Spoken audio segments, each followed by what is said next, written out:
Hello and good day and welcome to everybody. I've got the honor and the joy to greet you and to welcome you to the 8th Summer School on Human Rights.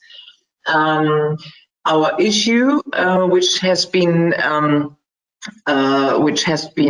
prepared for this year, is all around ensuring security of worship places and religious communities. And it's a cooperation with the Conference of European Churches and the Evangelical Church in Germany. And we would like to start first by praising God, who gets us here together and who will be with us during this time we share. And let us pray. Be blessed, all you who have gathered here and now in this digital space to share and to learn, to listen and to become aware and to get equipped, to receive strength and to live out what we are called to be, people of God, a community of saints. Be welcomed and be blessed. And be assured by the voices of so many witnesses long ago, the Lord is my light and my salvation. Whom shall I fear? The Lord is the stronghold of my life. Of whom shall I be afraid? When evildoers assail me to devour my flesh, my adversaries and foes, they shall stumble and fall. Though an army encamp against me, my heart shall not fear. Though war rise up against me, yet I will be confident. Let us rejoice in the one who binds us together and shelters us when mistrust, evil speaking and violence spread.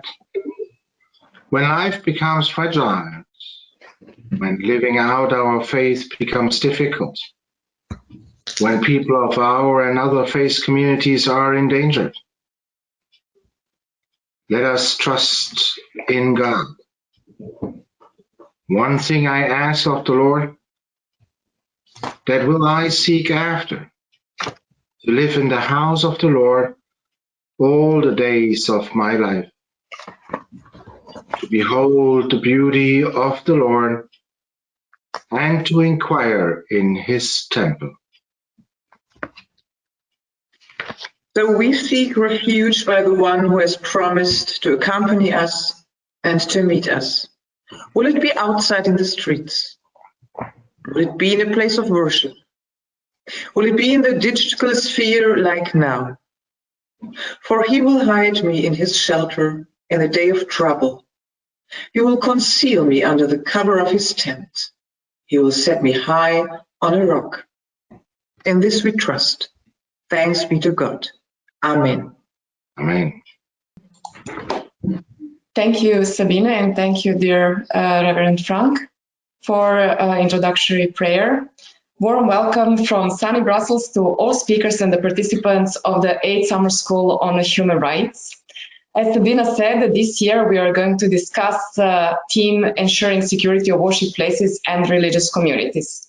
My name is Elizabeta Kitanovic, and I work as the Executive Secretary for Human Rights at the Conference of European Churches in Brussels.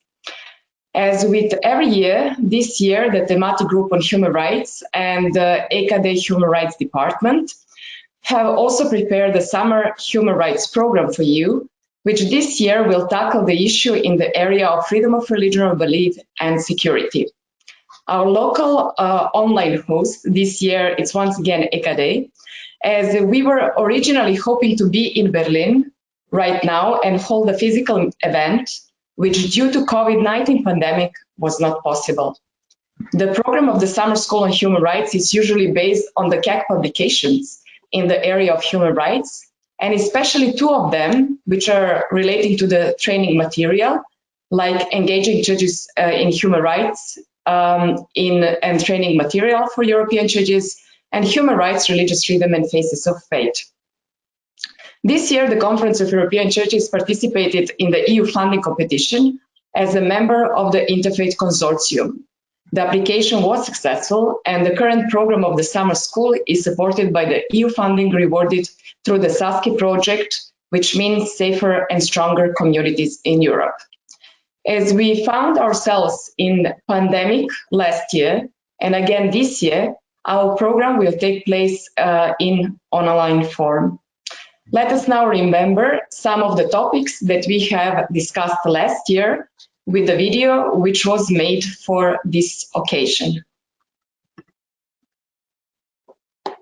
People, churches, and religious communities and society as a whole have suffered through loss, anxiety, tears, and the absence of communal fellowship and physical prayer since the start of the pandemic. The Conference of European Churches' 7th Summer School on Human Rights, hosted by the Protestant Church in Germany, brought together church leaders, academics, and experts from international organizations and the European institutions from across Europe.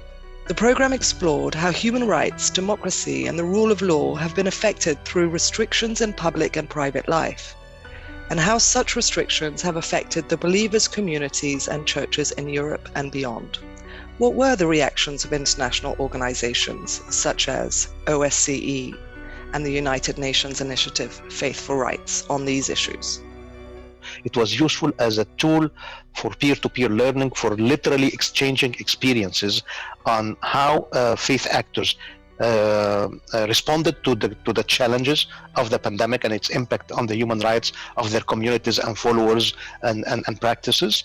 At the start of the pandemic, the OSCE leadership called on participating states to ensure that national minorities and vulnerable groups are adequately protected, and that it is made clear that discrimination and hatred will not be tolerated. During COVID-19, European governments limited the right to freedom of religion or belief. Some traditions, like the Orthodox practice of the shared spoon, a centuries-old practice for receiving communion, raised the theological question as to whether communion, a source of health to believers, must now be seen as a source of disease. In some Protestant traditions, adapting to the new ways of worship has also proven to be a difficult exercise. What were the challenges for European churches in this regard? There were fears that using a shared spoon for the communion could spread the virus easily. The Church of Greece was asked to comply with the restrictions that were applied for all gatherings, and only individual prayer was allowed. But that was not accepted always by the faithful who reacted, who asked to enter the church, the temple, and pray in the way Christians pray. In Sweden, the government and the health authorities started limiting the access to public places in March. Churches with a big number of people coming there started to close down. It was a complete lockdown of the country, and also worship places, the churches were closed to the public. People feel disoriented, and they don't feel like the community because they cannot stay together and share a moment together. For European churches and their partners, it was important to address the question of how vulnerable groups like religious minorities, people of color, migrants, and refugees have been affected during the COVID-19 pandemic. COVID takes place, straight away you see a spike on social media of the far right. And again, there's this xenophobia, anti-Semitism, Islamophobia which rises. And unfortunately, there is a correlation between the rise of Islamophobia and anti-Semitism. And one of the reasons is that somehow everybody was home and social media was the medium for everybody to express dissatisfaction and anger. And a lot of that got anti-Semitic connotations. Black people or people of color in general have been disproportionately affected due to also, like the preconditions and also the pre-pandemic era. The availability of vaccines, accessibility to vaccine, and also there are other factors that makes it even more difficult. For example, in America, there is a kind of reluctance, resistance of Black people to trust the medical institutions. Also inside the European Union, for example, the conditions in the camp are very, very difficult. And if one of the main recommendations is keep a distance, how do you do that when you're 8 in a room of 6 square meters? How do you wash your hands regularly if the next bathroom, the next washroom is really used by 200 people and half a kilometer away? So that very clearly meant that there was a real danger for the life and health of this group stranded in refugee camps. From the start of the pandemic and lockdowns, the rights of young people have been affected. How did these young people cope with the situation? The long-term impact on the COVID-19 pandemic and its and related measures will, of course, need to be analyzed and understood. However, the key issues and challenges that student Christian groups were facing in Europe region and were brought to us included, first of all, unemployment and professional development, health, mental health and well-being, quality of education, the trainings, digitalization, social inclusion, and youth participation. You know, if I could reflect from the Muslim community perspective, a lot of young people have taken it really, really seriously and try to follow regulation. We saw many young people from our faith communities taking leading roles, doing voluntary work, being at front lines and providing supports to those in need, as well as creating new ways of working and being involved. Freedom of religion or belief is often taken for granted. During the pandemic, governments, in implementing the COVID-19 related measures, often affected fundamental freedoms and rights. How have different communities dealt with the limitations of freedom of religion or belief? All Christians, actually, we have to find new ways to keep on the tradition and to safeguard at the same time the measures the scientists recommend in order to keep healthy and to avoid spreading the coronavirus. If I were to give the example of my church, the Romanian Orthodox Church, it is true that in this delicate moment, the church official television, radio, news agency, and newspapers, as well as live broadcast from each parish, from each community, spiritual conferences and online prayers helped a lot the people experiencing separation and isolation. And I think the church has never communicated so much through this virtual means. It's important to note that the Bulgarian government did not dare to propose the closure of churches and other places of worship during the state of emergency. Nevertheless, most of the Protestant churches and the Catholic Church in Bulgaria decided to go online during the state of emergency.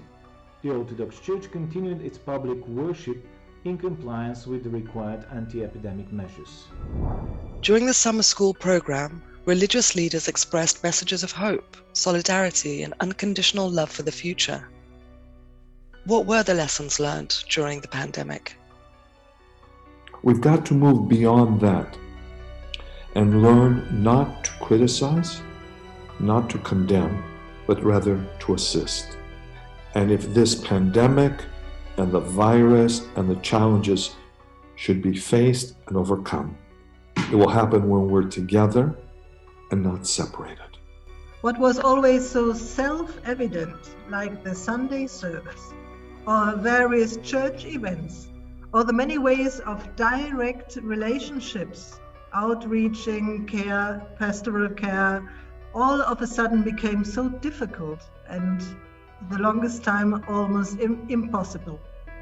During the first lockdown, although the churches had to close their doors, but now the churches have implemented special protection concepts and many people are able to cope with this situation. We experienced how churches and congregations almost immediately invented new forms of worship and possibilities of encounter via the internet and social media. Yet we know after a year what we all are missing. And we know that churches and religious communities are an important factor and that they play a vital role not only in times like this to guide, accompany and comfort believers, but also for the time after. Let us pray. From many countries in Europe and maybe beyond we gather, now and in the days ahead of us. Coming from different backgrounds and situations, from times of greatest insecurity, times of tears and anxiety, we are here. Not like we had hoped for, and still shaken by what is happening to the people worldwide by this unforeseen pandemic. Yet we are not alone. We are together, listening, sharing, helping, and empowering each other. And above all, trusting that God is here with us, with all his creation, in suffering and in hope, when faith is strong and when it falters. God, lead us that we may stand firm in faith, not for our own sake, but for the world that is longing for healing, for comfort, for love, for justice.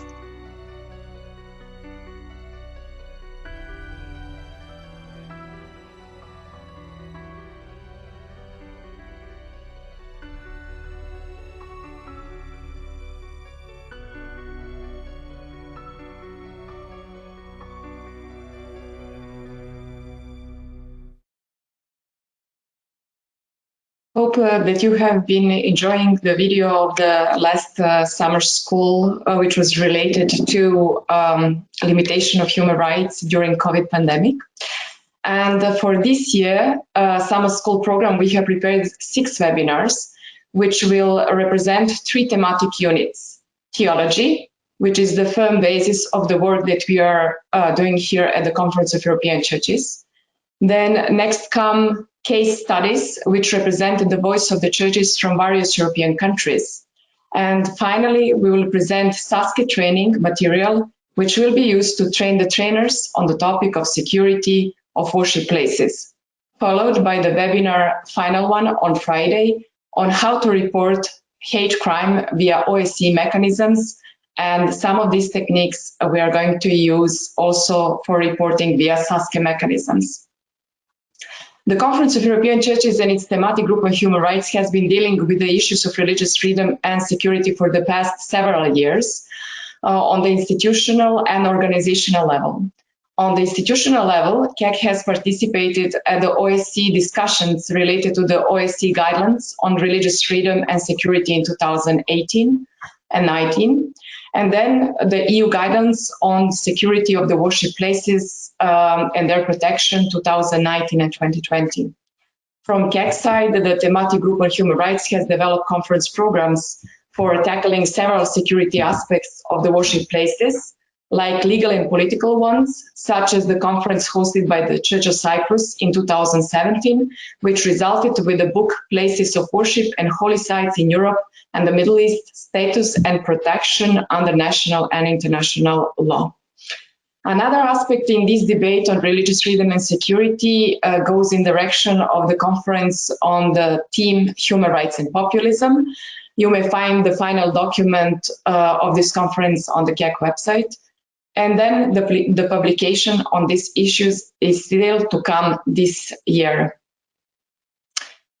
Another aspect which is related to limitation of human rights during COVID pandemic was also an aspect where we could see in the discussion last year that unfortunately the pandemic also caused lots of troubles and reflected in a sense that it increased hatred among people and nations and widened the gap between rich and poor, men and women, which actually made fertile ground for new security challenges, risks, and threats. In the past few years, the CAC Summer School received the interfaith perspective, and we are pleased that also this year we'll have opportunity to continue in that direction. with our partners from SASKI project, like Security and Crisis Management Center of the European Jewish Congress, Faith Matters, and European Buddhist Federation, who will contribute to our program in the next upcoming webinars. CAC member churches can be very supportive in the area of human rights, and especially in this project of the Summer School of Human Rights over the years, and they have been hosting our gatherings all around Europe, and also honoring it with highly prominent speakers from the church leadership.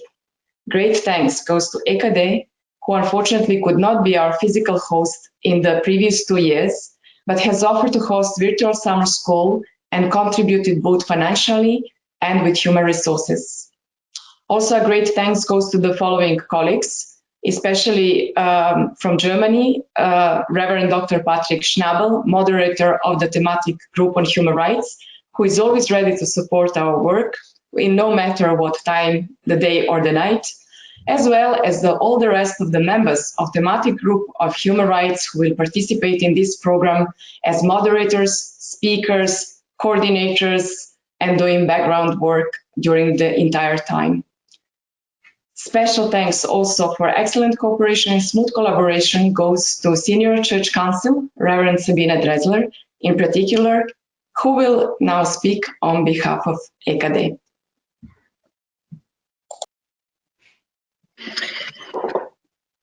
It is so good to be with you, and I can only repeat myself.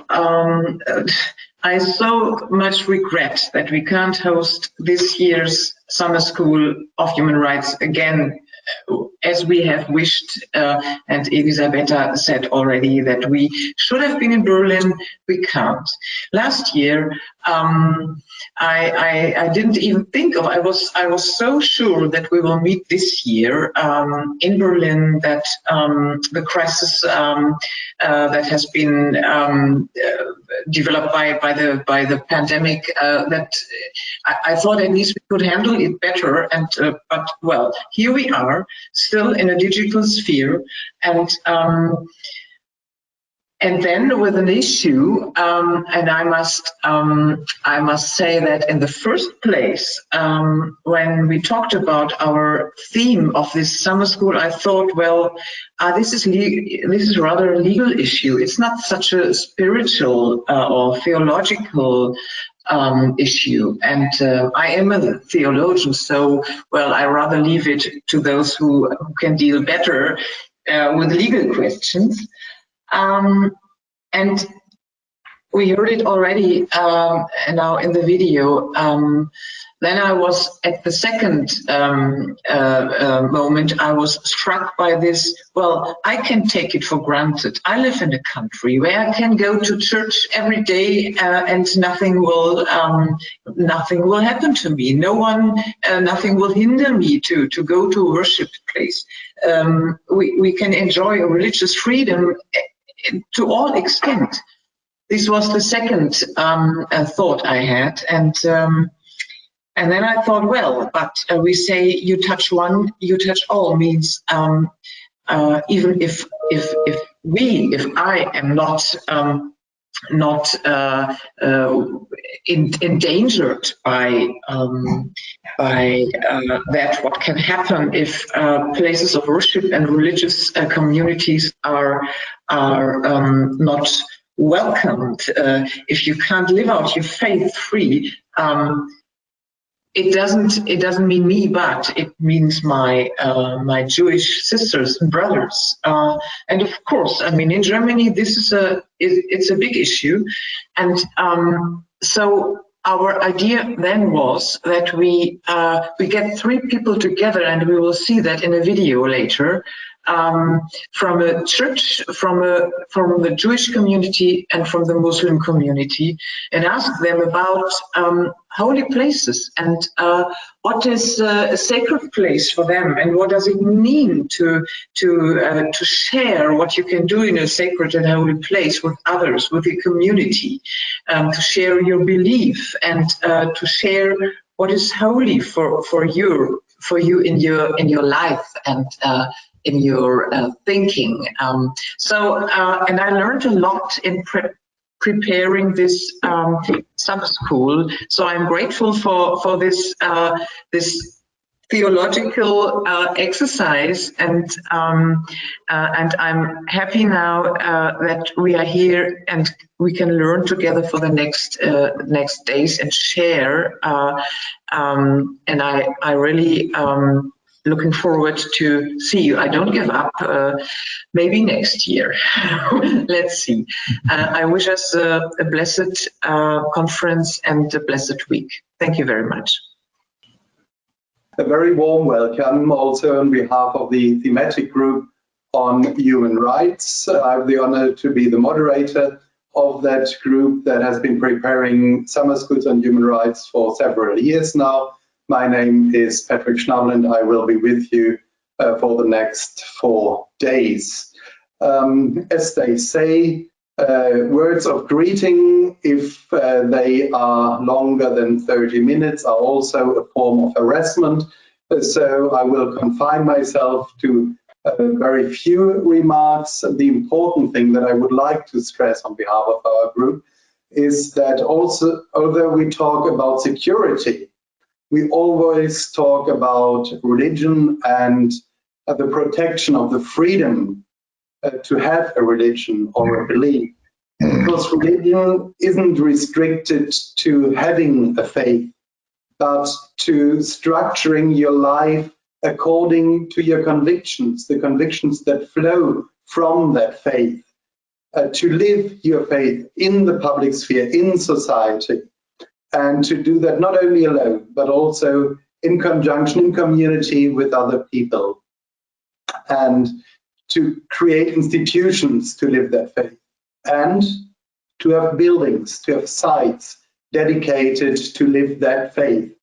And it is not only the obligation of the state to protect your right to have a faith, but it's also its obligation to protect your possibilities to live the faith, not only from state interference, but also from the interference of third parties.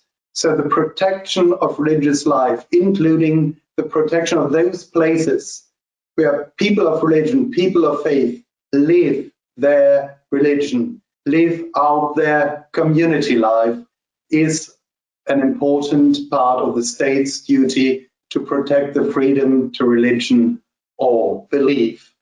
And it's a common task to make sure that everyone in society can enjoy this freedom to the fullest extent. And as my colleague Sabine said, if this freedom is heard for any one person, it's heard for all those who have a faith, be they Jewish, be they Christian, be they Muslim, or of any other conviction. So what we would like to show in this summer school is ways to make society aware of the high value that religious diversity, religious pluralism has, and the more religion is visible, the more religion is seen to be lived out in our societies, the richer the society is. And that to ensure is the task of all of us. Thank you. Thank you, Patrick. After these brief introductions, we're now ready to launch our first session this afternoon, and the first session of the entire summer school of human rights.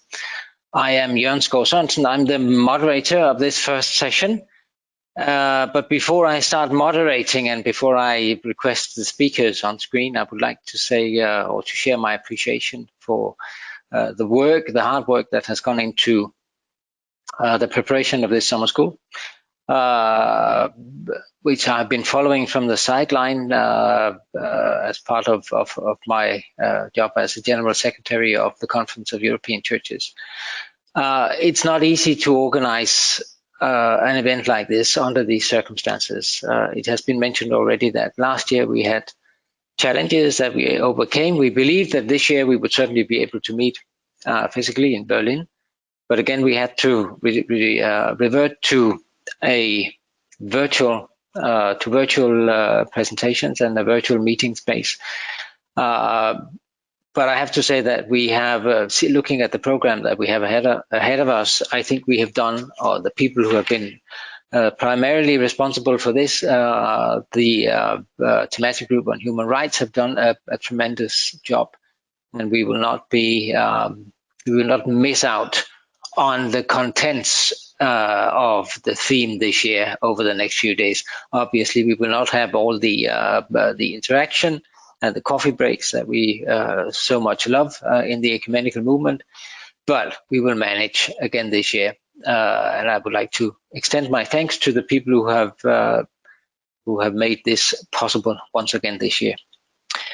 I would also like to say that I'm very happy as General Secretary of KEC to see that this summer school of human rights is integrated into our SASCE project.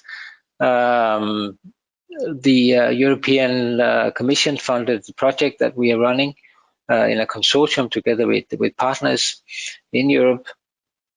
It's good to see that we enhance our profile as KEC in this way, and also I think that the way that we have combined this project with the Summer School of Human Rights, it adds to the coherence of the organization. So thank you for giving attention to this aspect also to the organizers.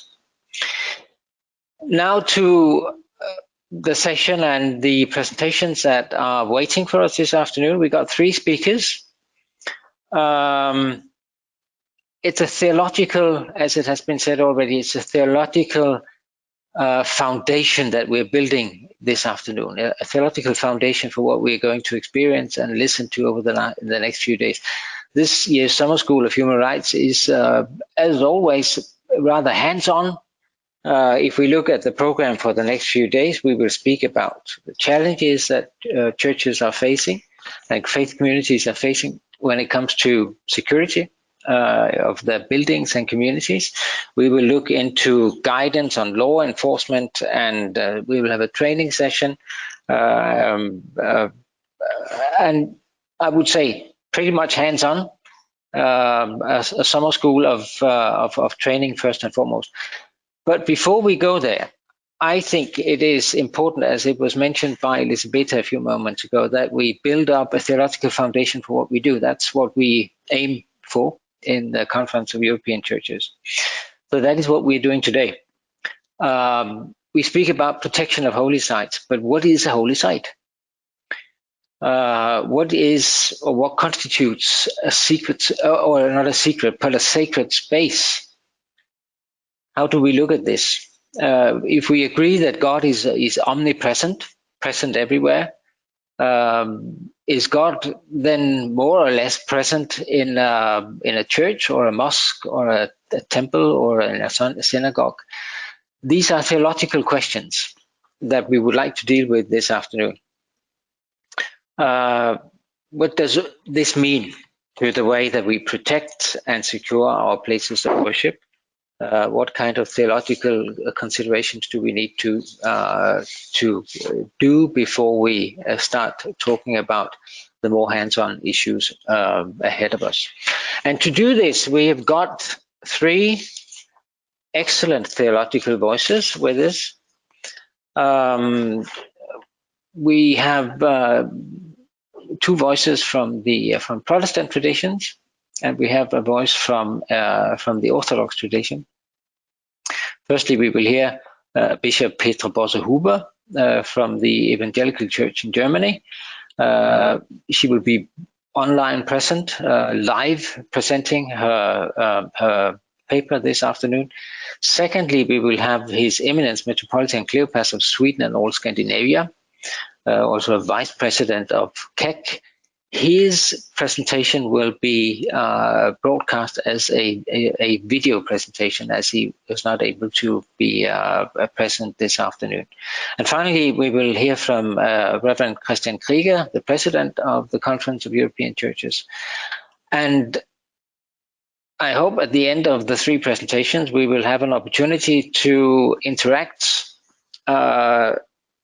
Naturally, the two live speakers will have an opportunity to respond to one another's papers, but I hope there will also be an opportunity for you as the audience, the listeners today, to ask questions. You can do that via via the question button, which should be available on your screen.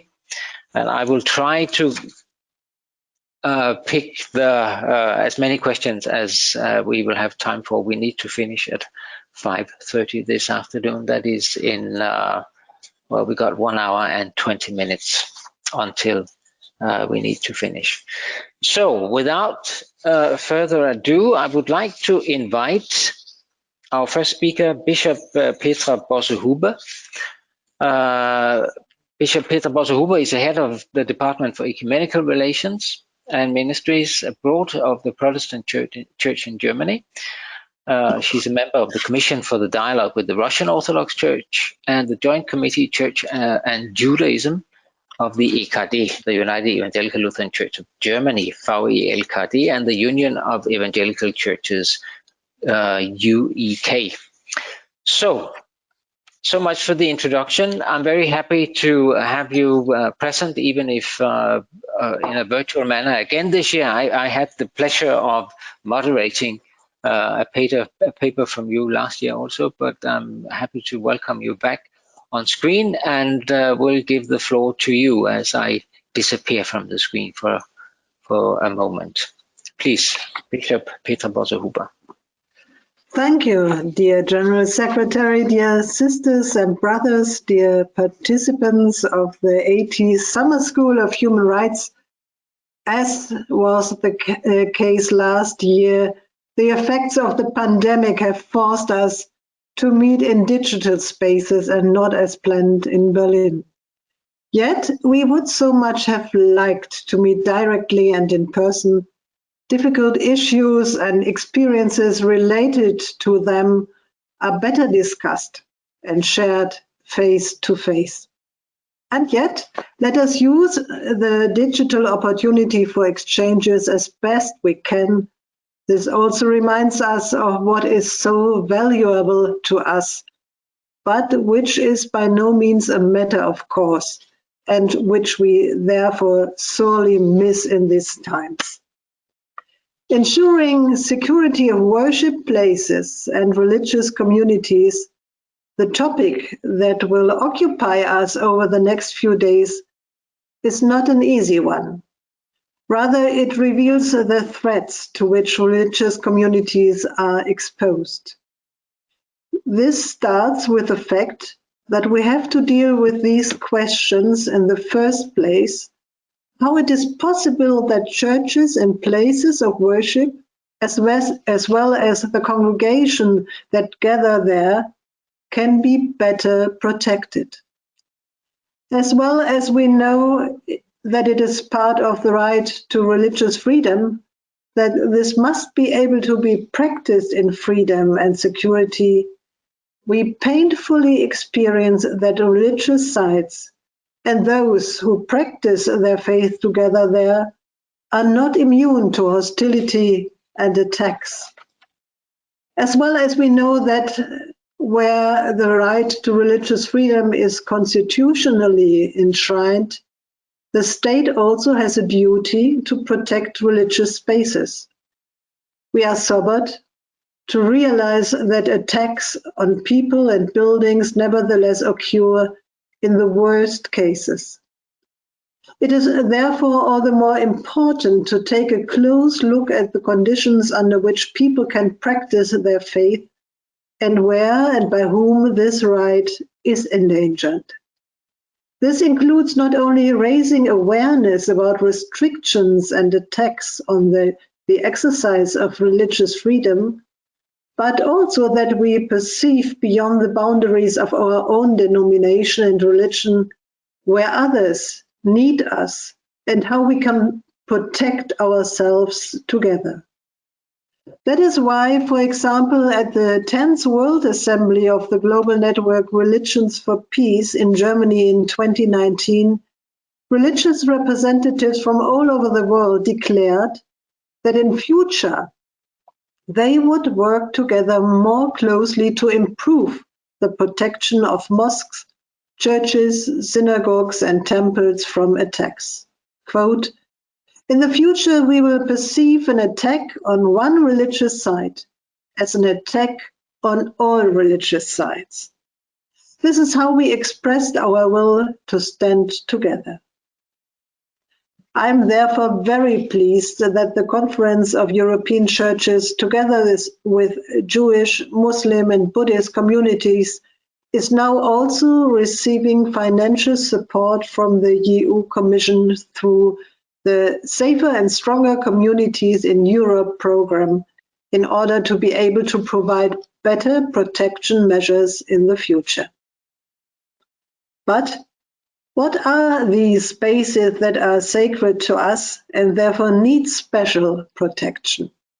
And what happens in these places where people come together as congregation and community? Let me share a few thoughts with you on this. How lovely is your dwelling place, O Lord of hosts! My soul longs, indeed it faints for the courts of the Lord. My heart and my flesh sing for joy to the living God. So says the 84th Psalm. That is why the Bible gives it the title, The Joy of Worship in the Temple. Here is a place of joy, because God and people meet. The place of worship becomes a free space. Here God's word reaches out to us. Here we as human beings become free, in body and in soul, for what we hear, what is promised to us by God himself. We become free to do what we are called to do by God. Here we are moved inwardly and outwardly and set in motion. Here we are strengthened, nourished and equipped for the everyday life that lies ahead of us when we leave this holy space again. Likewise, the worship space opens up the encounter of people from person to person as God's children.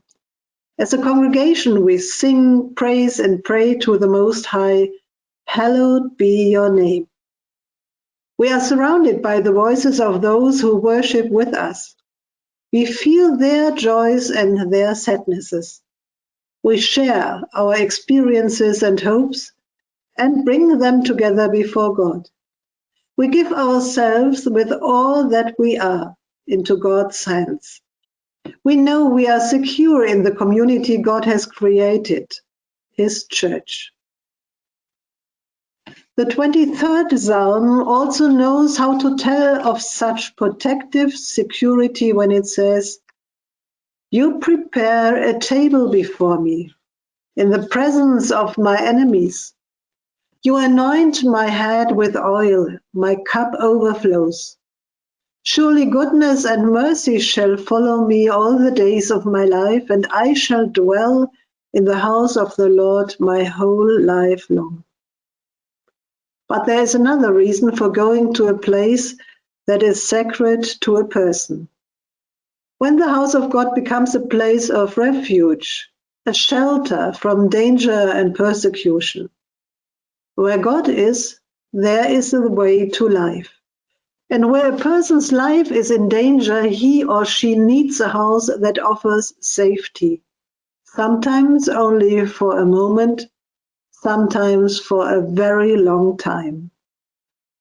The old tradition of the church asylum, and along with it, the respect for the sacred place where people can shelter and find peace, and whose threshold may not be crossed by others uninvited or by force, lives on in our congregation to this day.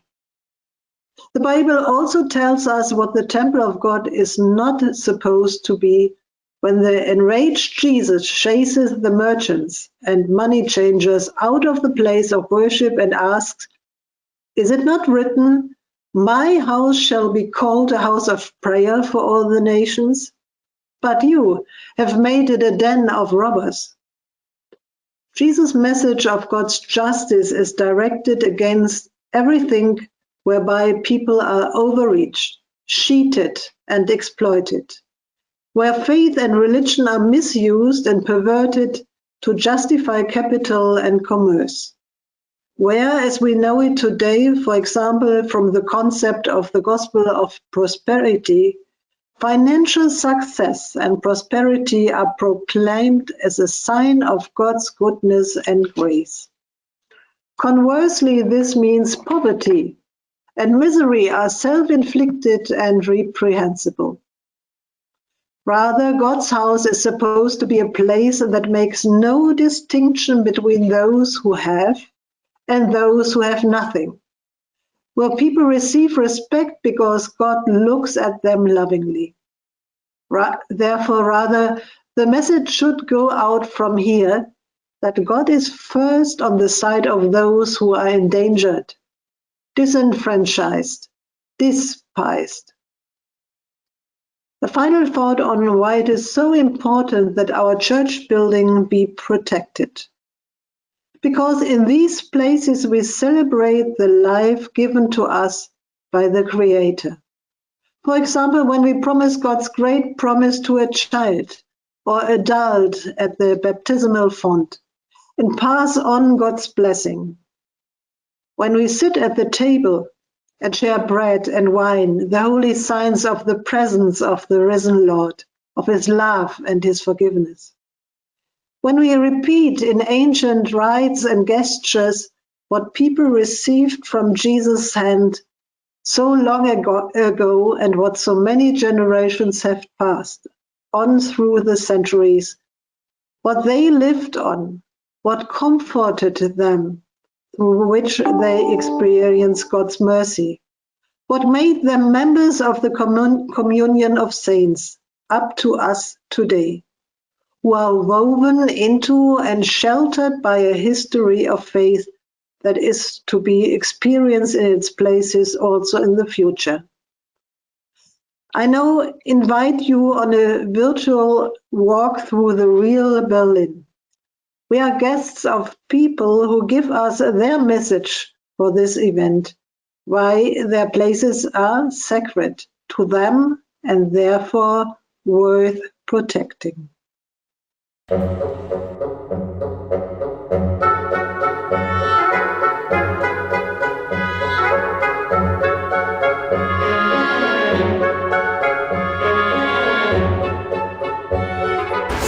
Zu den Menschenrechten gehört die Religionsfreiheit, die Freiheit, seine Religion ungestört auszuüben. Dazu gehören religiöse Riten, religiös eingestellte Menschen und religiöse Orte. Und dazu möchte ich Sie einladen zu einem kleinen Stadtrundgang durch die deutsche Hauptstadt Berlin, die vermeintlich so große und säkulare Stadt. Aber da gibt es eben doch besondere religiöse Orte. Und 3 davon besuchen wir, eine Moschee, eine Synagoge und eine Kirche und sprechen dort mit Menschen, denen dieser Ort heilig und besonders schützenswert ist. Kommen Sie mit, viel Spaß!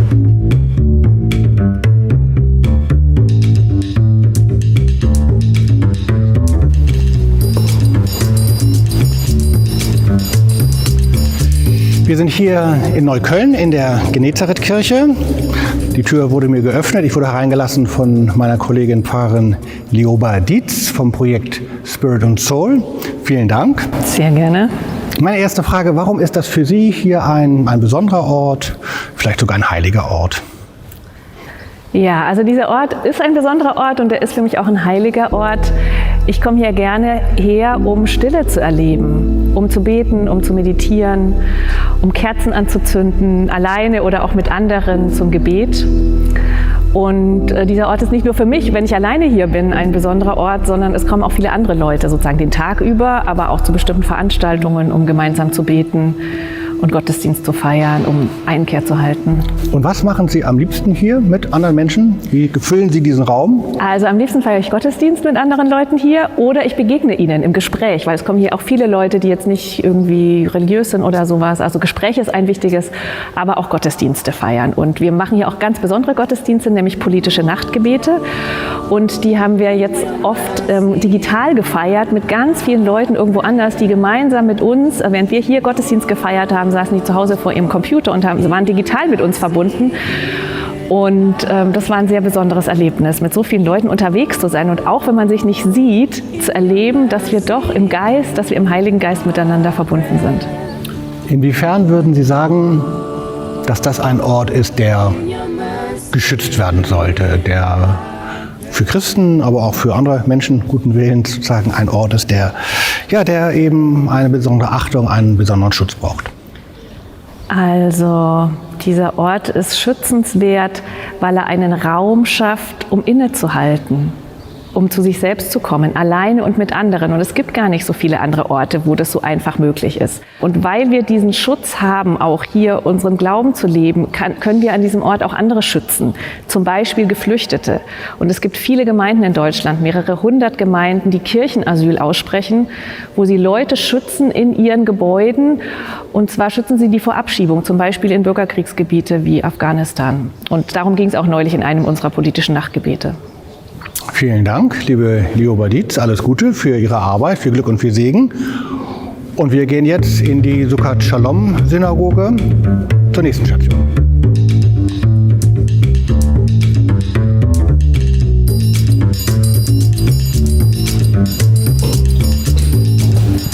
Willkommen. Schön, dass Sie da sind. Danke. Vielen Dank für die Gastfreundschaft.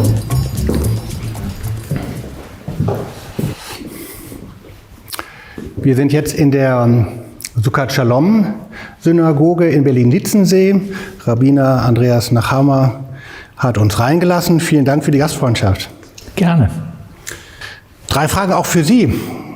Das erste ist, inwieweit ist das für Sie hier, diese Synagoge, ein besonderer, vielleicht sogar ein heiliger Ort? Naja, Synagogen unterscheiden sich schon vom Profanen, aber sie sind nicht der Tempel, sondern sie sind temporär geweihte Orte. Deshalb gibt es einen Niatamid, eine ständige Beleuchtung, eine ewige Lampe. Und dann natürlich fühlen die Gottesdienstbesucherinnen und Besucher, die hierher kommen und die mit uns beten, auch die Besonderheit eines solchen Raums. Wiewohl, man könnte auch in einer Garage beten. Und man könnte das auch gut dort machen und dort sozusagen mit dem gemeinsamen Gebet einen heiligen Raum erzeugen. Also es ist nicht unbedingt an so einen Raum gebunden, aber es ist schon sehr schön, wenn man ihn hat. Was machen Sie hier am liebsten? Ganz einfach. Was ist Ihnen hier am wichtigsten? Naja, am liebsten sind wir hier als Gemeinde zusammen. Also tatsächlich die Interaktion zwischen Vorbetenden, Predigenden, Mitmachenden und der Gemeinde als Ganzes. Das ist natürlich sozusagen das, was eigentlich diesen Raum ausmacht. Und das braucht einen besonderen Schutz, einen besonderen Respekt, eine besondere Achtung, aber eben auch einen Schutz. Das ist natürlich bei Synagogen weltweit, aber in Deutschland auch ganz besonders noch ein großes Thema. Wann hat das begonnen mit dem besonderen Schützen von Synagogen in der Bundesrepublik? Na, erstmal würde ich ganz grundsätzlich sagen, so wie bei Kirchen auch, es gibt eine Tür am Eingang und die lässt sich verschließen. Und das heißt, eine Synagoge ist auch ein geschlossener Raum, der sich öffnet. Und jetzt, ja, seit dem international vagabundierenden Terrorismus Ende der 60er Jahre, aber natürlich auch der rechtsradikalen Aktivitäten, die es damals in Bernmark schon gegeben hat, wurden Synagogen zu besonders geschützten Räumen, nämlich auch von der Gesellschaft geschützten Räumen. Also hier vor der Tür steht Polizei. Die Gesellschaft sozusagen verbindet sich mit der jüdischen Gemeinde und schützt sie. Und das ist, finde ich, eigentlich eine interessante Wendung, wenn man insbesondere mal 80 Jahre zurückgeht und weiß, dass in diesem Land Synagogen damals freiwillig waren. Vielleicht nur von mir. Es gibt in mir als evangelischen Pastor schon einen Stich, wenn ich gegenüber auf der anderen Straßenseite die evangelische Gemeinde Lietzensee sehe, wo keine Polizei ist, man kann reingehen, man kann rausgehen, es gibt keinen Schutz, weil es auch keine Bedrohung gibt. Und dann, wenn man zu ihnen geht, ist man zwar auch willkommen, es wird die Tür geöffnet, aber mit ganz anderen Schutzmaßnahmen. Das gibt schon einen Stich. Ja, das ist so, oder? Also merkwürdigerweise hat sich, glaube ich, sowohl die Gemeinde als auch ich irgendwie daran gewöhnt. Aber ich glaube, es wäre schwieriger, und das hat man ja in Halle gesehen, wenn ein solcher Schutz nicht oder nicht ausreichend vorhanden ist. Also insofern besser geschützt als ungeschützt. Vielen Dank, lieber Rabbiner Nachama. Und wir ziehen jetzt weiter zum House of One.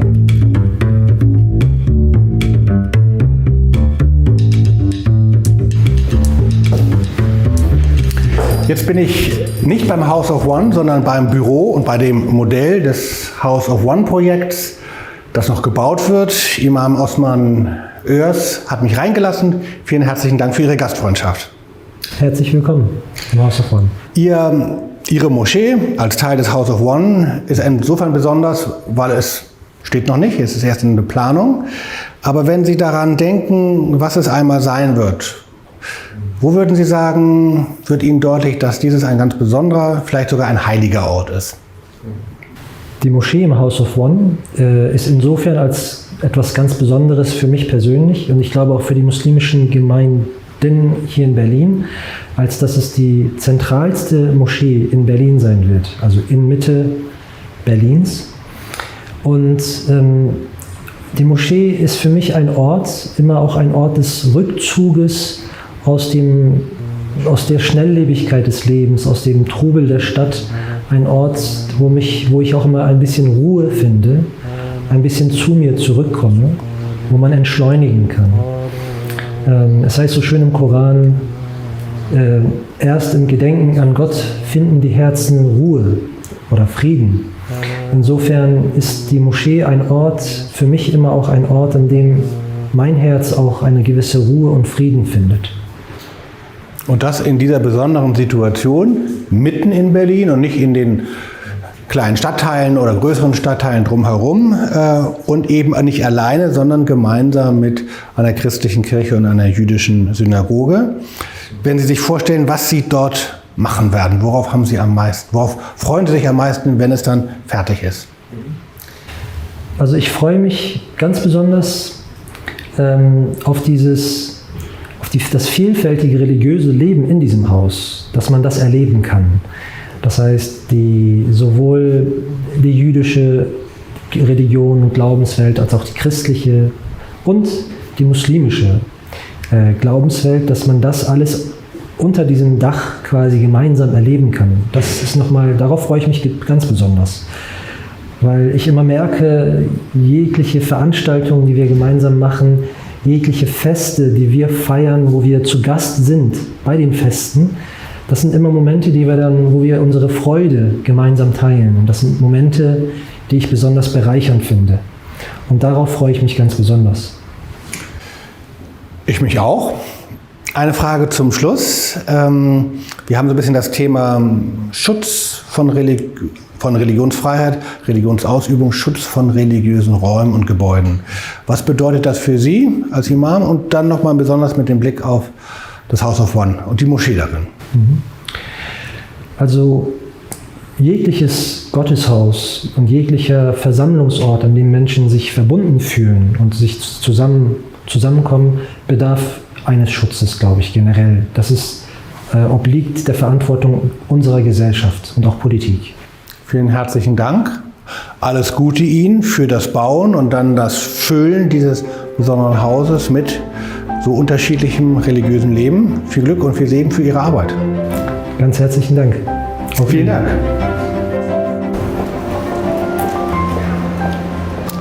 Drei religiöse Orte haben wir besucht, mitten in Berlin, mit 3 Menschen gesprochen, festgestellt, Religionsfreiheit ist ein ganz wesentliches Menschenrecht.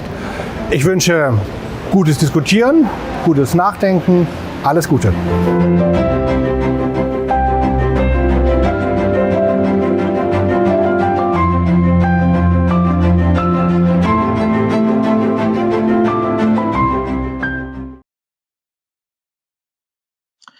Three religions, 3 places, one of which has the special feature it has not yet been realized, but the foundation stone has just been laid.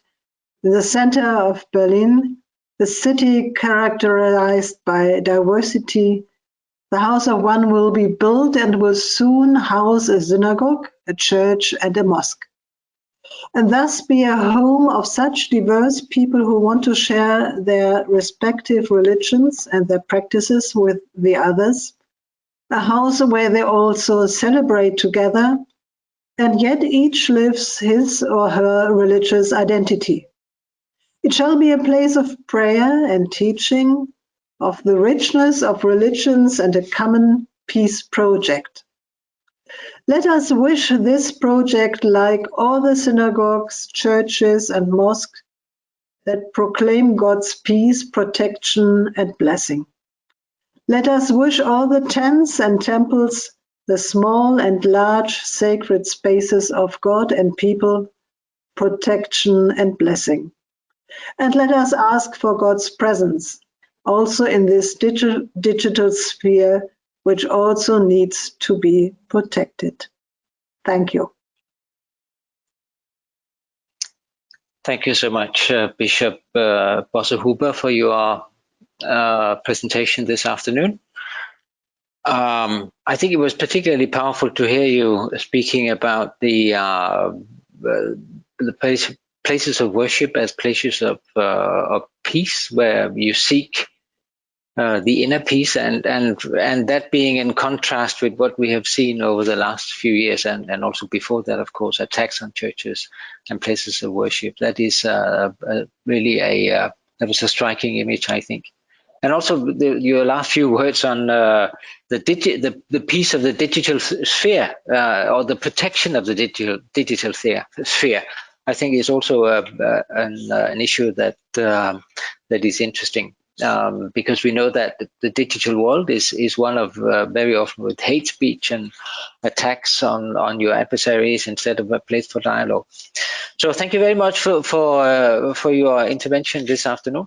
I think we should move on quickly to our next speaker, and that will be a recorded message, a recorded paper from His Eminence Metropolitan Cleopas of Sweden and all Scandinavia.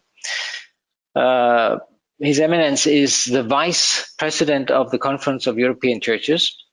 He is elected Metropolitan of Sweden and all Scandinavia, and ordained into the episcopacy in 2014 by His All Holiness Ecumenical Patriarch Bartholomew.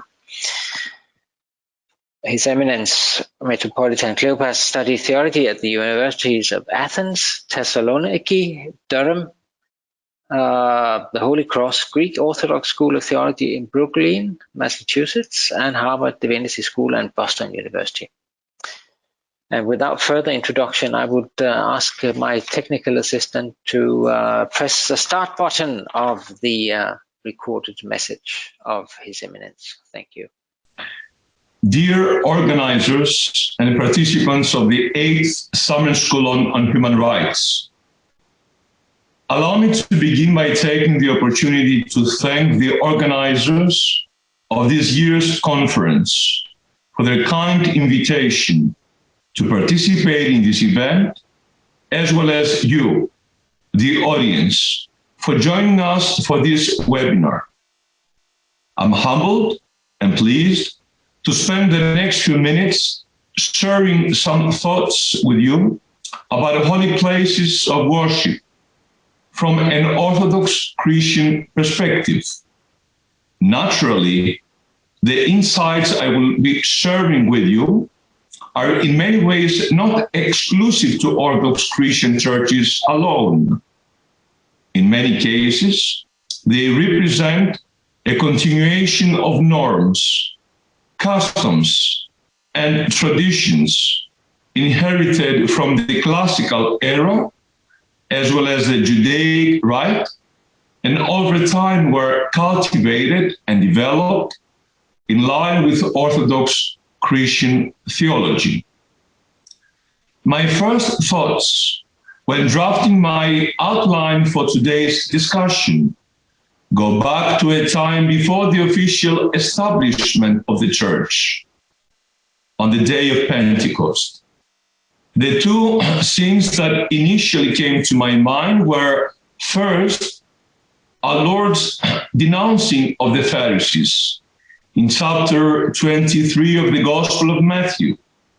There, at the end of his famous oath warning of the hypocrisy, Christ speaks of how the prophets were murdered, telling the scribes and Pharisees, quotations, that on you may come all the righteous blood shed on the earth, from the blood of righteous Abel to the blood of Zechariah, son of Bereshia, whom you murdered between the temple and the altar. Secondly, my mind turned to the infamous example of Herostratus, a 4th century BC Arsonist, who destroyed the second temple of Artemis in Ephesus. His acts prompted the creation of a law forbidding anyone to mention his name, orally or in writing, in order to ensure that his example would not live on and be emulated by others seeking ill fame. The law was ineffective, of course, as evidenced by mentions of his existence in modern works. Herostratus may have remained present in history, however, he has become an eponym for someone who commits a criminal act in order to become famous. And so, faithful to the Orthodox Christian theological tradition, we begin today apophatically, which is to say, we begin by outlining what the Church is not. We hear Christ himself make a particular point about the heinousness of committing murder inside the temple, something that was considered barbaric and evil in antiquity. In ancient Greece, temples were considered places of asylum, and it was not permitted to murder or commit acts of violence inside the temple. Those who did not comply were punished and ostracized as disrespect of the sanctity of the worship space was considered sacrilegious. The paradigm of Herostratus has been met with perennial historical contempt because of the antisocial and self-centered madness of one individual targeting the sanctity of a collective worship space.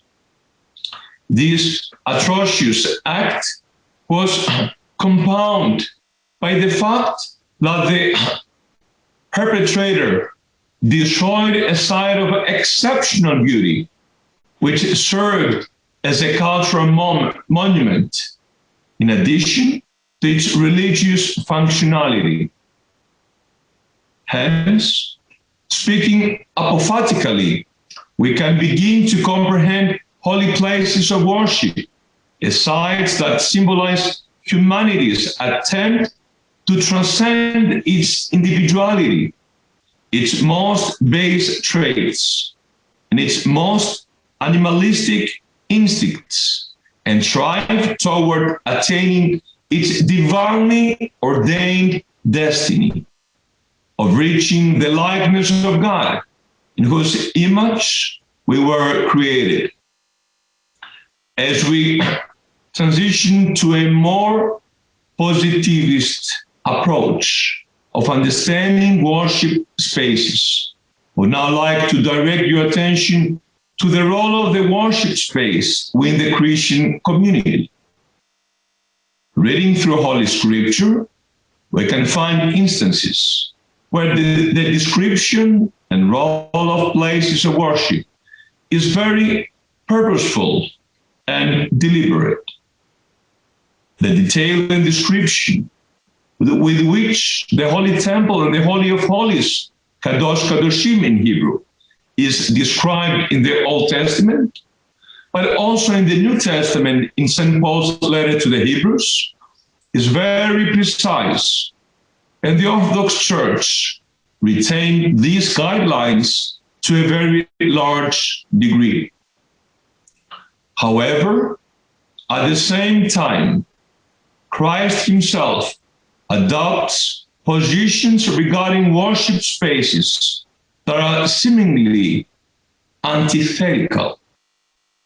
On the one hand, we're instructed by the Lord to strive for brevity in our prayers and avoid long, drawn-out supplications solely for the purpose of putting on a display. We also hear the Lord in his teaching during his interaction with the Samaritan woman, telling her, quotations, "Woman, believe me, the hour is coming when you will neither on this mountain nor in Jerusalem worship the Father. You worship what you do not know. We know what we worship, for salvation is of the Jews. But the hour is coming, and now is, when the true worshippers will worship the Father in spirit and truth. For the Father is seeking such to worship him. God is spirit, and those who worship him must worship in spirit and truth." End of quotations. John chapter 4, verses 21 to 24.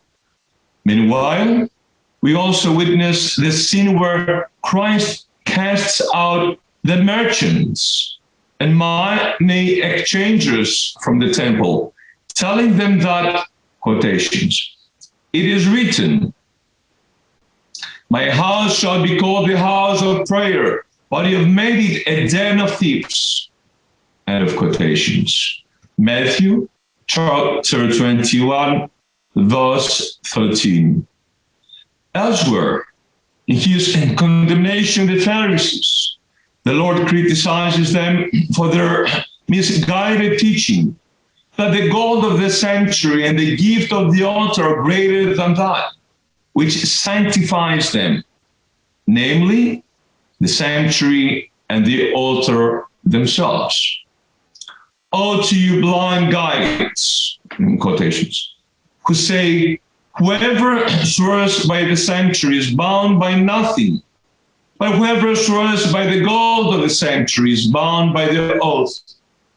You blind fools! For which is greater, the gold or the sanctuary that has made the gold sacred? And you say, whoever swears by the altar is bound by nothing, but whoever swears by the gift that is on the altar is bound by the oath. How blind you are! For which is greater, the gift on the altar that makes the gift sacred? So whoever swears by the altar swears by it and by everything on it. Whoever swears by the sanctuary swears by it and by the one who dwells in it. Whoever swears by heaven swears by the throne of God and by the one who is seated upon it." End of quotations. Therefore, we can see Christ attest to both the omnipresence of God and the legalistic rites, while at the same time, he defends the sanctity of the temple, removing all the materialistic influences from within and ensuring that it is dedicated to its original purpose, prayer and communication with God. In Orthodox theology, the church is often equated with a hospital, and those inside the sacred space are viewed as patients who are receiving a specific therapy. The church has many medicines and remedies, the holy sacraments. Our sacred places of worship house the life-giving sacrament of Holy Communion and serve as the stage for the celebration of the divine drama and bloodless sacrifice that commemorates Christ's sacrifice on the cross during every divine liturgy. Equally, our sacred spaces are the treasuries of the Holy Myrrh from the sacrament of chrismation. They frequently, although not exclusively, serve as a chief setting for the commemoration of other sacraments, like baptism, confession, and matrimony. In this sense, they are the areas where the primary mode of spiritual healing, through the gifts of divine grace, are distributed to the congregants by the celebrants. But the concept of the holy worship place as a spiritual hospital extends even further. The traditional Orthodox Church aims to engage all of the senses of the faithful in this therapeutic alliance being forged. The incense engages our olfactory senses. The sacred iconography engages our eyesight and sense of touch when we venerate the icons. The chanting and sermons minister to our ears. Inside these sacred places of healing, the Church ministers to the entirety of the person to help the faithful, in fact, become whole, which is another way to interpret the Greek word souls, typically translated as saved.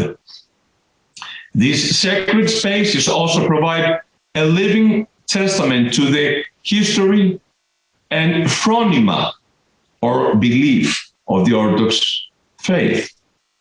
For example, it is not possible to truly appreciate the iconography of an Orthodox Christian house of worship without understanding the triumph of icons during the period of iconoclasm. The theology of the icon, which can be summarized as the sanctification of the created world, when we depict the divine in the sacred person of Jesus Christ, is authentically witnessed inside every Orthodox church. Of course, it goes without saying that this living testament to history through Byzantine art and music also represents a significant piece of tangible and intangible cultural heritage. Therefore, although Christ's ministry on earth led to the worshiping of God in spirit and truth, without the need of constant sacrificial offerings and purification, is also reinforced the role of the Christian faith's holy sites as treasuries that store the grace of God, thus sanctifying both the area housing it and those who draw near in faith.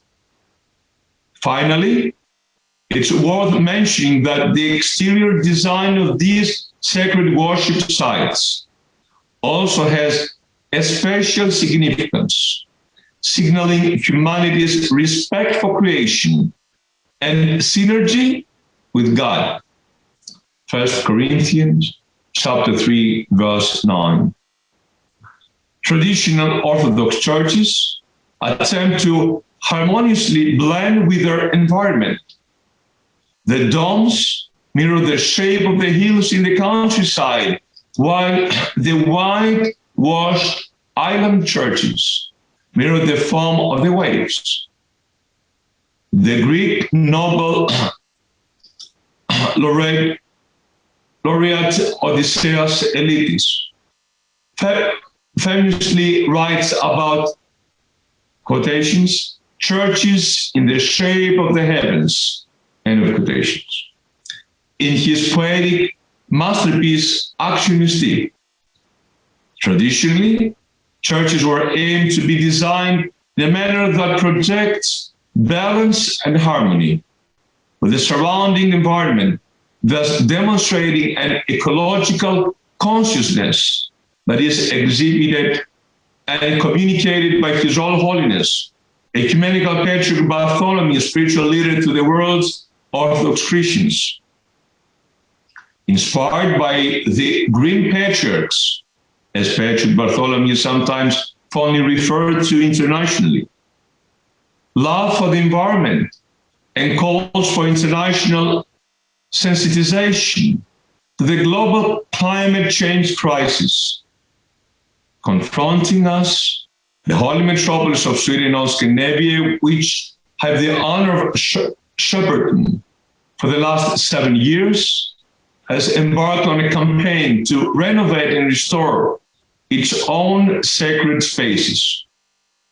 By the grace of God, despite the unprecedented challenges of the global pandemic and the financial challenges facing our missionary metropolis, I'm pleased to say that we have successfully completed the full restoration of the St. George Cathedral in Stockholm and the Metropolitan Church of the Annunciation of the Virgin Mary in Oslo. In addition, we're blessed to open the Museum of Hellenic Christian Heritage, which was inaugurated by the Ecumenical Patriarch himself and housed in the premises of the St. George Cathedral.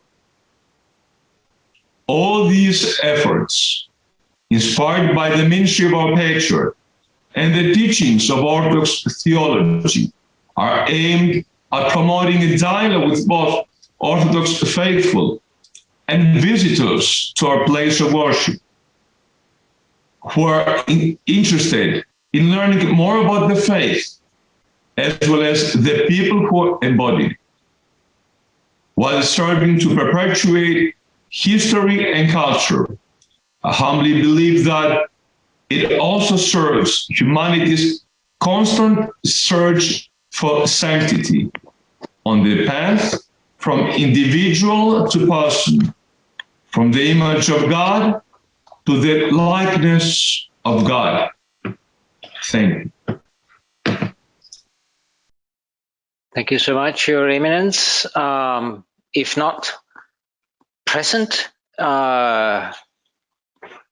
in the way that our other speakers are, then still present in a virtual way, if not live.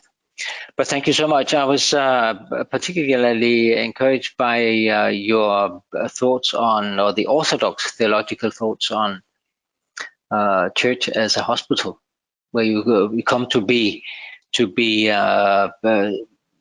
saved or healed, as is the wording. I think that's a very interesting thought, which was brought to the table this in this session. I think that is that was certainly something that I took away from this presentation.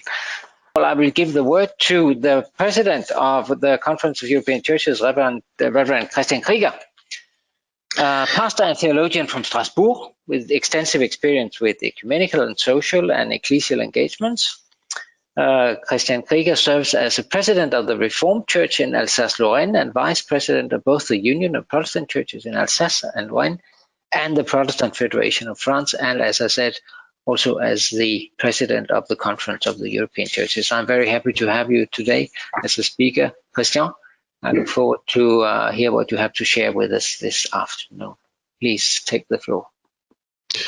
Thank you, dear Jörn, dear General Secretary, and dear sisters and brothers, dear participant of the 8th Summer School of Human Rights.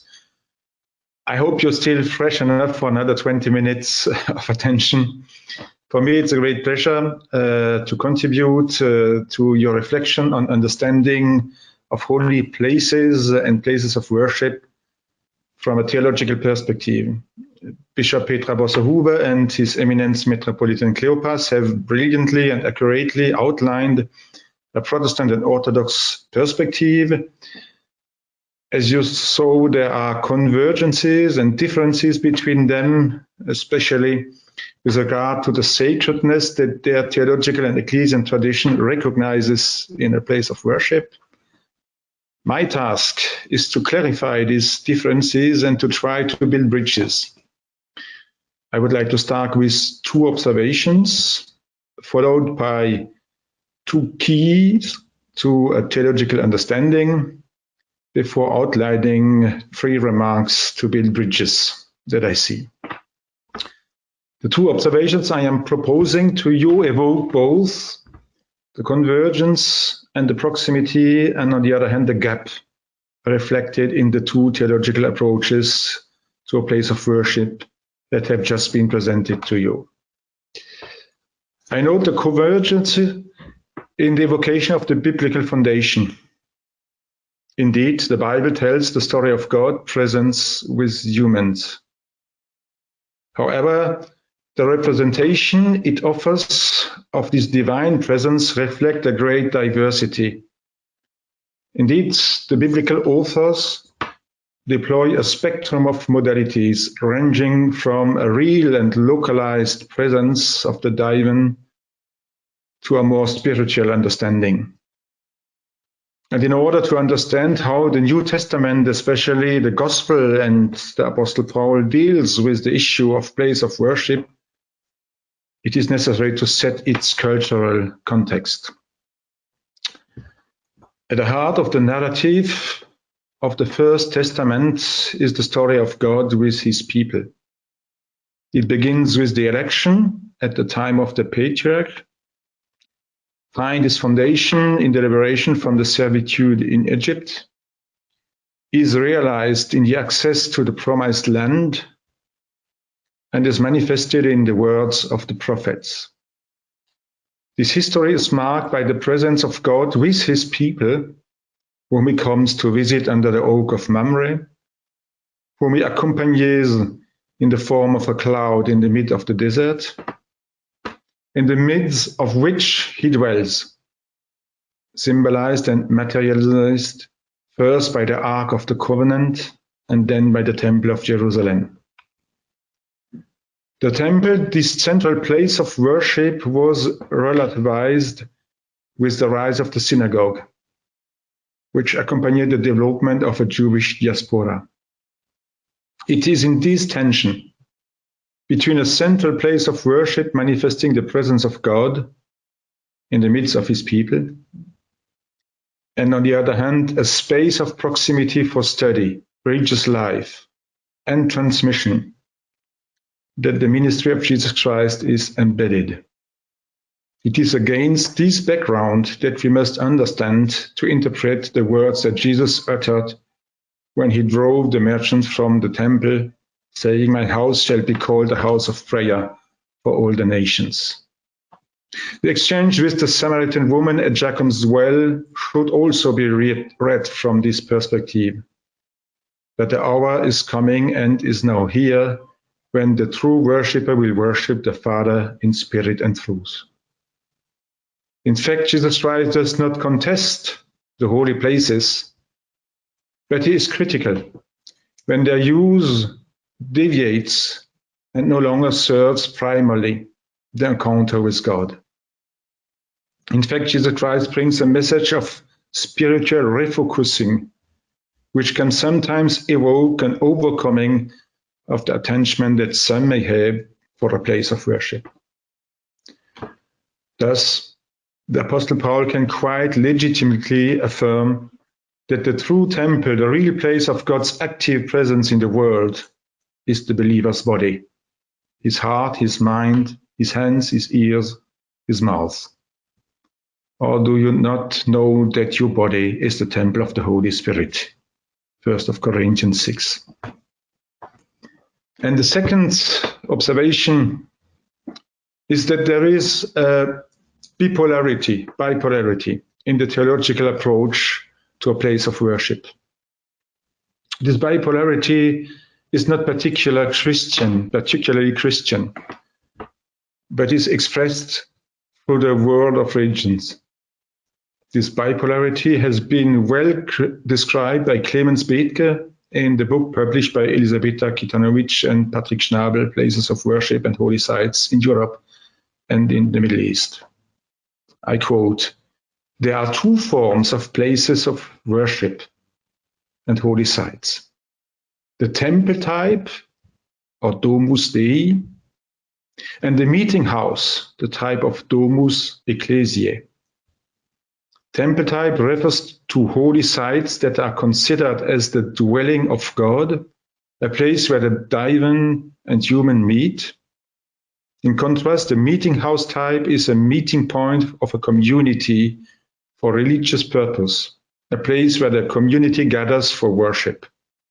Both mirror the different attitudes within the history of Christianity and theology.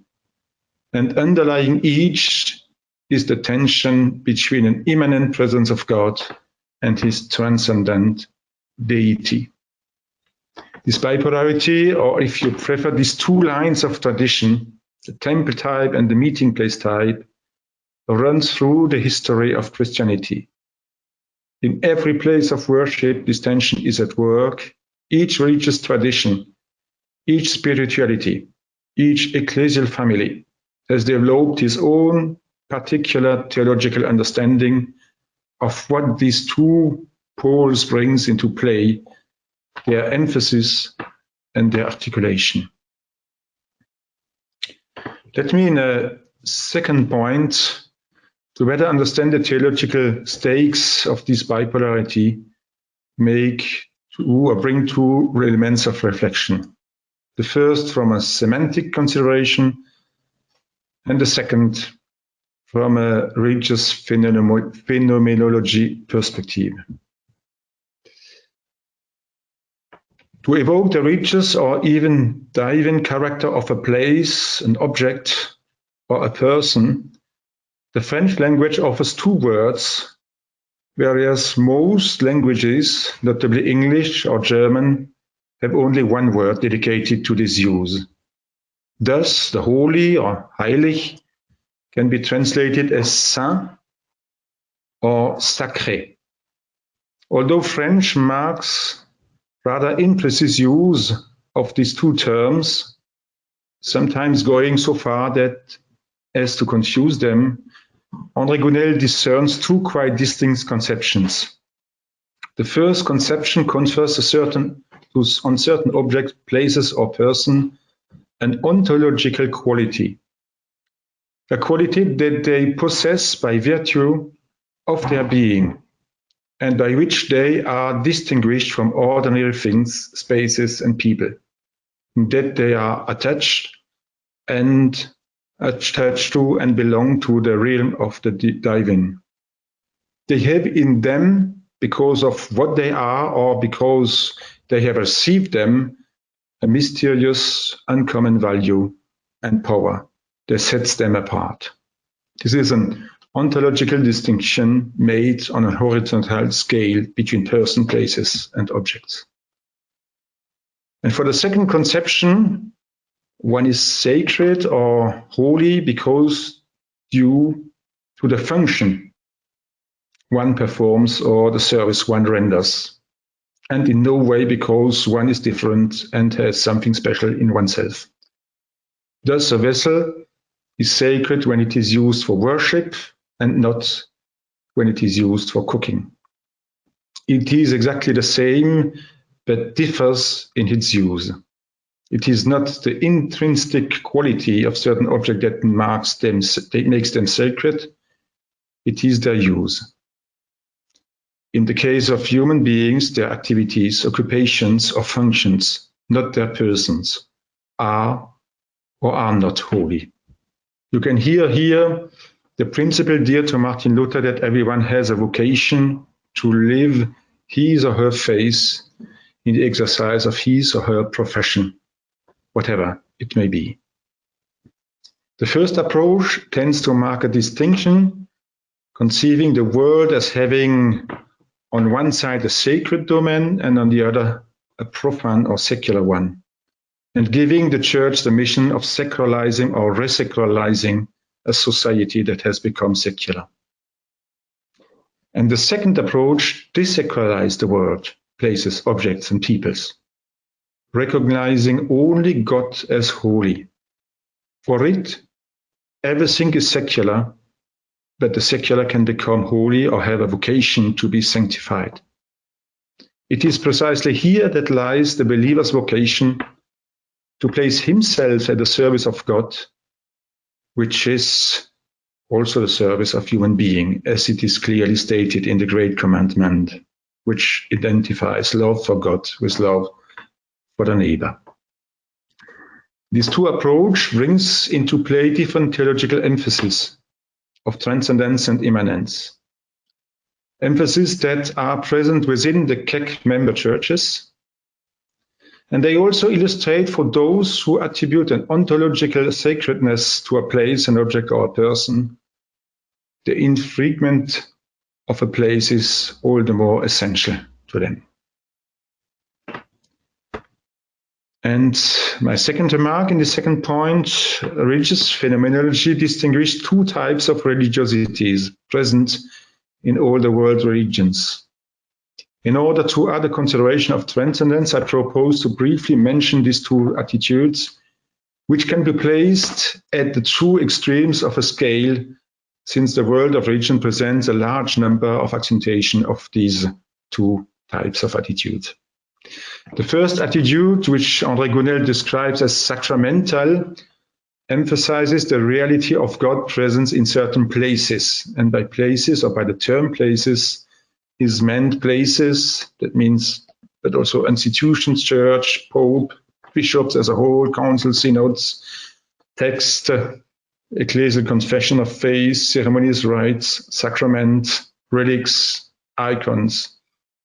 In this attitude, one believes that by approaching these places that one holds sacred, one puts oneself in the presence of God.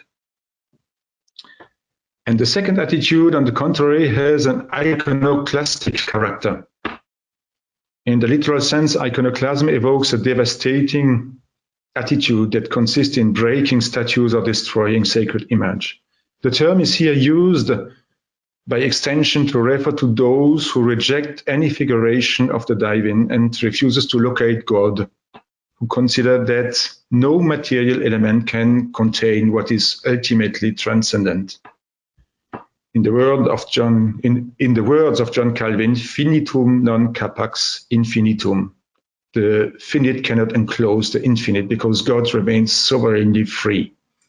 His presence is not material, that is to say, bound to things that would contain it. He is spiritual, an event due to the Holy Spirit.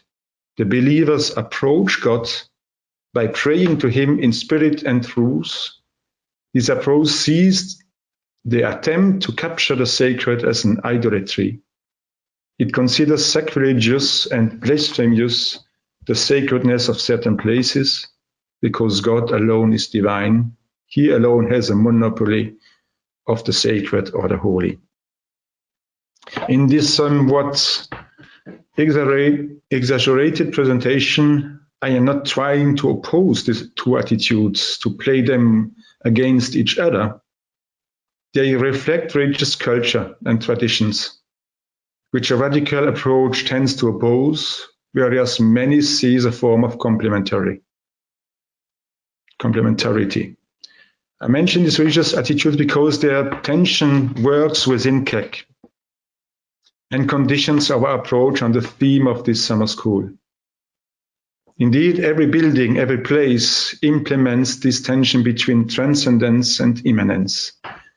These elements of reflection emphasize that what is holy is first and foremost God and the means by which he gives himself, namely his word, the event of his word, and the sacraments. The places where this happens are not absolute. It is not, however, these places are not, however, insignificant or even indifferent. I come to the last point, the bridges or the gateways. After having highlighted the differences and what tends to differentiate, I will try to evoke gateways, common grounds, and thus focus our attention on the basis of a common approach to protecting places of worship. And for those three remarks, quick ones. First, the encounter with the transcendent or with God takes place precisely in a location, usually a worship place.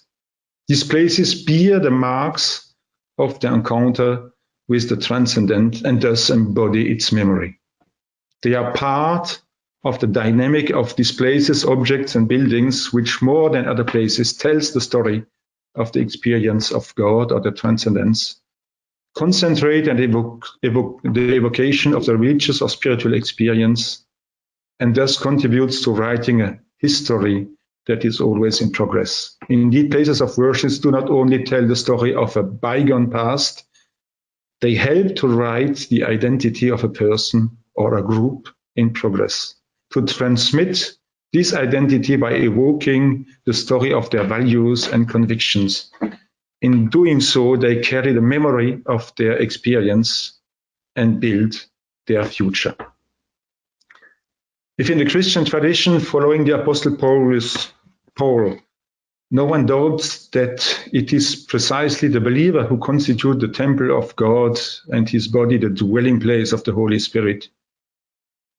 It is always the case that these believers live their faith in places of encounter. Religious and spiritual life is not without places of encounter, of exchange and prayer. In addition to the sacred or desacralized understanding that one may have of a place, a building or an object, a place of worship nonetheless bears the mark of the encounter with the divine and is therefore an object of a significant, even essential identity attachment. This memory of the encounter with the divine and the attachment to the place that bears the mark is particularly expressed in the life stories, when moments of life in the church are evoked at the time of the baptism, at the confirmation, a marriage, or a death. Indeed, every religious experience is inextricably linked to a place. Thus, for Christians, as for any religion, damaging a place of worship represents a real violence against their religious identity. And the second remark about the aesthetic and the architecture. In his concluding remarks, Metropolitan Cleopas spoke with gratitude of the restoration work of St. George Cathedral in Stockholm and the Metropolitan Church of the Annunciation of the Virgin Mary in Oslo.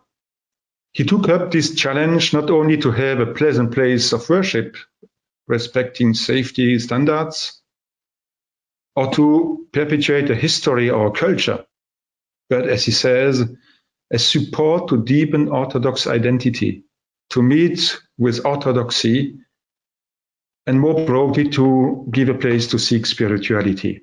In his mind, the aesthetic and the architecture of the building speaks far beyond the memorial function mentioned above. Professor Bernard Raymond, after an inventory of Protestant places of worship in France and Switzerland, and an in-depth study, came to the same conclusion. Even though Protestantism has not necessarily developed a great sense of sacredness in its places of worship, Protestant temples and churches translate Protestant theological options and culture in their aesthetic and architectural choices. The building housing the place of worship is generally presented as an extension of the spirituality that is lived there. More than an element of individual identity, the place of worship embodies a dimension of collective identity. Thus, the history of the church has left its marks in the buildings dedicated to worship. They represent much more than stone and wood of which they are made. Infringing on one of them becomes violence against a religious group or family, and amounts to an interference with their freedom of religious expression. And finally, the common element is also expressed by the fact that places of worship have become targets, and that protecting them is now a real challenge. The recent attack, for example, in the Church of Nice, in the Synagogue of Halle, in the Mosque of Bayonne, illustrates that places of worship have been identified as targets for attacking, hurting, humiliating a religious group. In 2020, Christianity was dismayed, hurt, and outraged by the reassignment of Hagia Sophia to Muslim worship. The same feelings arise when churches are destroyed, as it was the case in the armed conflict in the Upper Karabakh, the symbolic significance of a place of worship and the injury caused by their destruction or alienation is clearly identified in geopolitical conflicts and ideological projects. What is more, it is often instrumentalized.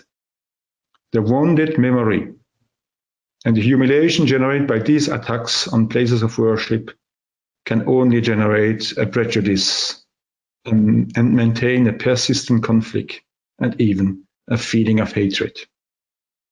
And moreover, the religious illiteracy and ignorance of the language of the sacred, which is developing particularly in Western societies as a result of their increasing pluralization and secularization, represents a new type of threats to places of worship. This clearly raises the question of protection of these places, which all, in one way or another, represent a cultural heritage, not only for the believers of the concerned religion, but for humanity. It is becoming urgent for states and international institutions to develop tools to protect this heritage of humanity. These tools are not only intended to preserve the vestige of a bygone past, but above all, to allow free access to places of worship, precisely because their use crystallized the expression of religious freedom. As conclusion, I want to say that a people without memory is a people without future. This said a French writer, Aimé Césaire, from the Caribbean.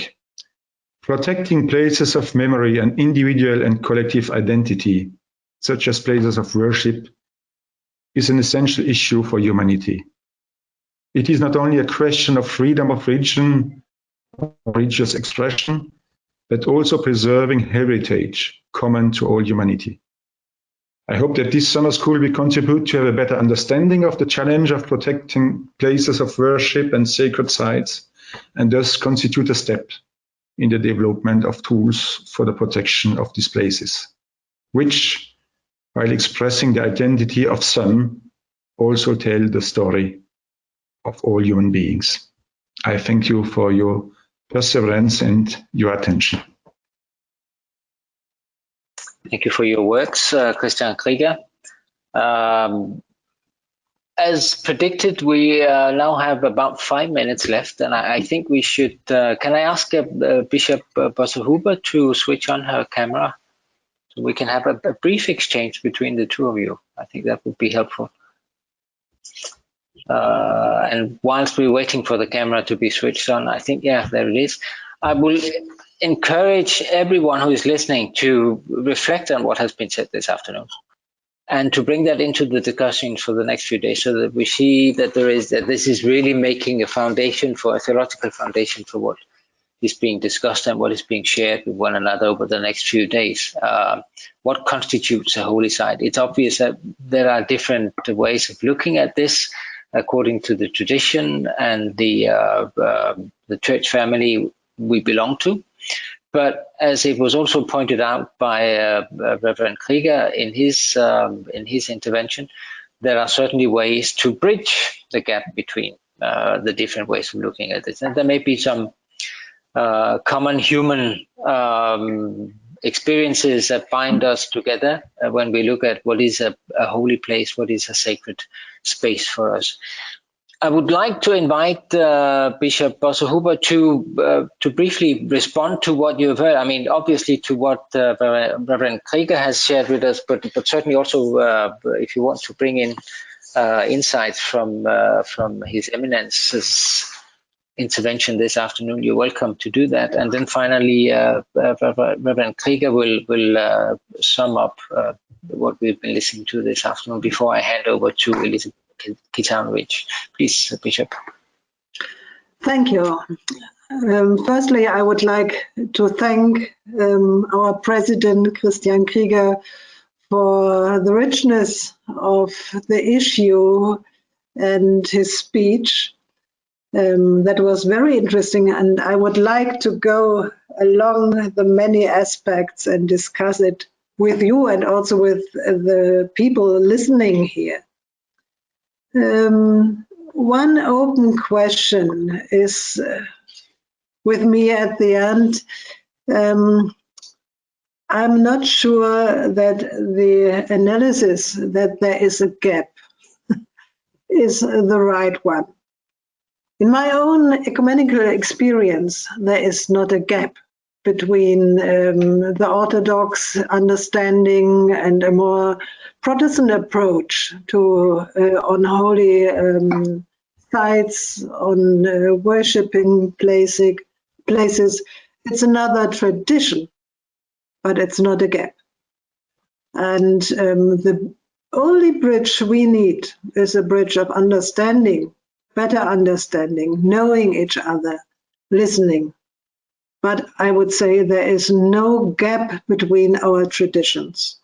I enjoy Orthodox worshiping as a rich, rich tradition. And as well as I like my own tradition in a Protestant way, I would say in an ecumenical view, there is really a lot more, a lot of richness, and we discover only a little part of it at the moment. So this would be an issue I would like to discuss. And at the same time, I would say there's more than bipolarity. And ecumenical landscapes are not this way and this way. There are so many variations. And in an interreligious perspective, you couldn't count all the aspects and bringing into such a way of this one and that one, immanence and transcendence, or whatever you would choose. But this should be a discussion between the two views we showed. We are close together in the biblical approach and in respecting the different traditions, and that I enjoy very much. So thank you again, Christian Krieger.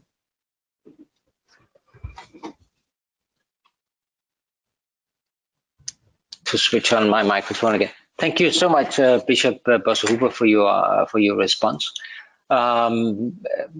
Reverend Krieger, Christian, you're building bridges, but there is no gap. What is that all about? Yeah, thank you, Bishop Petra Bosse-Huber, for your remarks. I wish to discuss this with you because for me, it's precisely also that I spoke about the scale, a large scale on different appreciation and accentuation. And I presented the two extreme positions. Probably they won't exist in a pure manner. But sometimes we encounter also difficulties to understand each other on the approach of sacredness of places. And I think it's important to give material to try to understand these differences. And that's what I try to do so.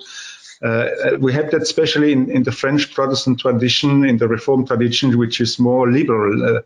So I can understand that we need to discuss, and hopefully we will sit together in the future to continue that discussion and to go deeper in what is the background of that approach. But I can understand that when you encounter others with an open mind, to listen to them, to try to understand them, we can easily overcome what I call the gap. Perhaps my English is not precise enough, but when we encounter, we can easily overcome this. That's my experience and also my belief. Thank you very much. Thank you. Thank you, Christian. I think bridge building is always a good image to use. The Conference of European Churches was originally a bridge builder between Eastern and Western Europe. We love that picture, and I think we're still a bridge builder between today, even though we don't work with the same understanding of Eastern and Western Europe. I consider the conference to be a bridge builder between churches and wider society. And I think in this case also, maybe there's not so much a gap between church traditions, but certainly I think there is a gap between the way we as believers see the sacredness or perceive what is sacred to us, amongst that our buildings and our rituals, etc., etc. And then the rest of society. I think, Christian, you mentioned in your paper also the illiteracy that you find in wider society, the religious illiteracy. Some people in Europe today, a lot of people would have difficulties in understanding what does sacred mean. What does it mean that this building is sacred, or that this tradition is carries with it some sacredness? So I think we have a role to play there. Maybe not so much between our church families as it used to be, because we have built bridges between us, but between people of faith and people without any faith. I think that's something to take, that should take up a lot of attention from our side over the years to come. That will, by the way, also, I mean, that is the theme for day 3 in this Summer School of Human Rights. It's a guidance for law enforcement of worship places. That's exactly explaining what sacred buildings is all about, what churches is about, etc., etc. So that will be taken up at a later stage. And I once again would like, as my final words today, as moderator for this session, would be for our for the attendees in this session and the audience to bring what you've heard today to the discussions and use that as a background information when you discuss the more hands-on issues over the next few days. With these words, once again, thank you so much to the presenters this afternoon, both to President Christian Krieger, to Bishop Peter Bosse-Huber, and certainly also to His Eminence Cleopas, who was not able to be here, but still was here with a recorded message.